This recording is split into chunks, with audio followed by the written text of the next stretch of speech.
Quand une histoire, une relation s'achève, on cultive parfois, et souvent, de la rancœur, de la colère, de la tristesse.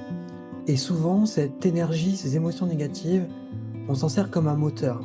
Elles nous poussent à avancer, à prouver qu'on peut continuer et transformer la douleur en énergie. Mais avec le temps, quelque chose change. Cette peine qu'on croyait provisoire, elle s'installe, on commence à l'entretenir.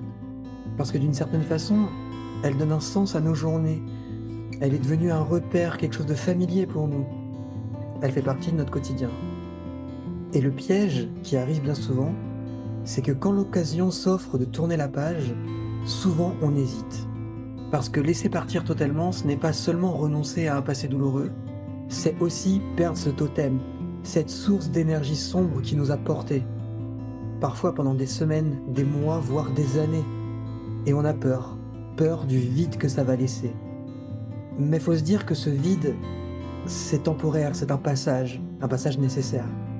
Car oui, il est plus sain de laisser partir, de laisser les choses s'en aller. Et ce vide, il finira par se remplir par quelque chose d'autre. D'autres émotions plus douces, des repères plus stables. Mais pour ça, il faut avoir le courage de laisser partir, lâcher prise, vraiment. Accepter de vivre, ne serait-ce qu'un instant, sans ce fardeau qu'on croyait là à tout jamais.